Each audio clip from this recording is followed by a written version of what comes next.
नमस्कार विद्यार्थी मित्रांनो, गोविंद त्रिभुवन चॅनलमध्ये आपलं सर्वांचं स्वागत आहे. आज आपण इयत्ता चौथीचा lesson at the bottom of the ocean हा बघणार आहोत. At the bottom of the ocean म्हणजे समुद्राच्या तळाशी. What is there under the sea? समुद्राच्या तळाशी काय आहे हे आज आपण बघणार आहोत. The sea is very deep. There are many plants and animal in the sea. समुद्र हा खूप खोल आहे. डीप म्हणजे खोल.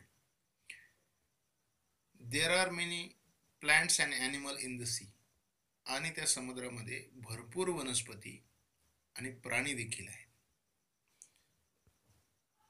सम of them are very small. त्यातील काही फार लहान आहेत. We can not see them with our eyes. इतके लहान आहे की आपण आपल्या डोळ्याने बघू शकत नाही, इतके लहान आहे. बघा इथे दाखवलेले आहेत. तुम्ही डिस्कवरी चॅनलवर बघितलेले असेल.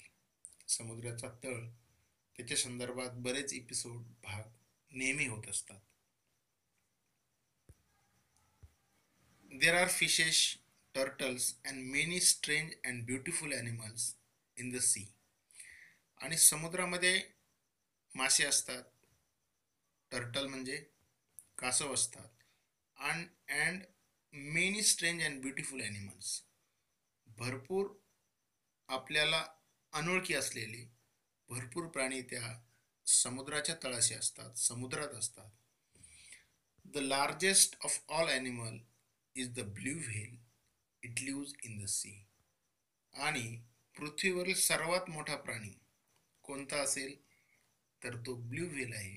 आणि तो कुठे राहतो? पाण्यामध्ये, म्हणजे समुद्रात, समुद्राच्या तळाशी तो राहतो. कोणता? Blue whale. ब्ल्यू व्हेल हा मासा नाही, एक सस्तन प्राणी आहे, मॅमल आहे.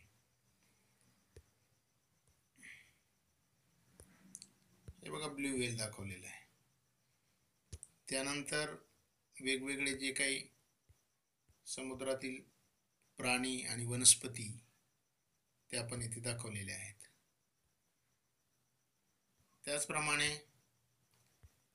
देर are many different types of plants in the sea. समुद्राच्या तळाशी वेगवेगळ्या प्रकारच्या वनस्पती आहे. In some places there are so many that it is like and underwater forest. आणि मग समुद्राच्या तळाशी काही भागामध्ये जसं आपल्या पृथ्वीवर, जमिनीवर जंगल आहे, अगदी त्याच पद्धतीने पृथ्वीच्या तळाशी देखील भरपूर वनस्पती आहे. जंगलाप्रमाणे इतक्या दाट त्या वनस्पती समुद्राच्या तळाशी आहे. इथे दाखवलेलं आहे.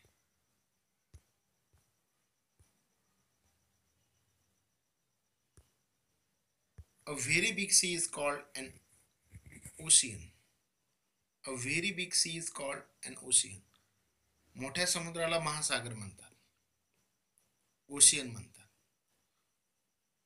If we go deep down in the ocean, जर आपण समुद्राच्या तळाशी गेलो, देर इज नो सनलाईट. समुद्राच्या तळाशी सूर्यप्रकाश पोहोचत नाही. It is dark and quiet. आणि समुद्राच्या तळाशी काळोख आहे, अंधार आहे आणि शांतता देखील आहे.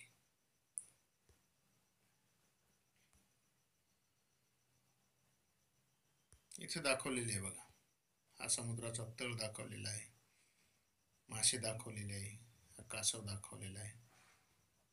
हे वेगवेगळ्या प्रकारचे प्राणी देखील आहे.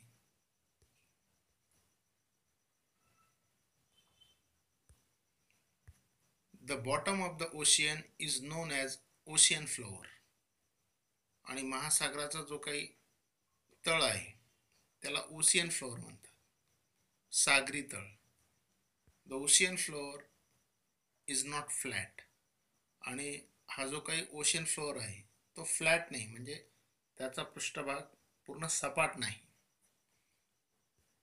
Just as we see mountains and valleys and plains on land. कशा आहेत? अगदी आपण आपल्या जमिनीवर ज्या पद्धतीने मैदानी प्रदेश बघतो, डोंगरी भाग बघतो, दऱ्याखोऱ्या बघतो, अशाच पद्धतीने समुद्राच्या तळाशी रचना देखील याच पद्धतीची आहे. अगदी सपाट पृष्ठभाग समुद्राच्या तळाशी देखील नाही.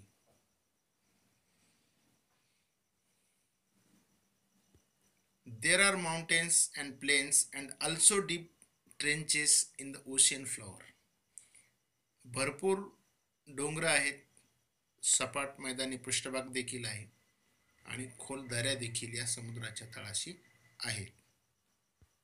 When the top of such mountain rises out of the ocean water, it forms an island. बघा, तुम्ही बेट बघितलेले असेल किंवा ऐकलेलं असेल. अंदमान निकोबार हे बेट आहे आणि मग हे बेट कशी तयार होतात?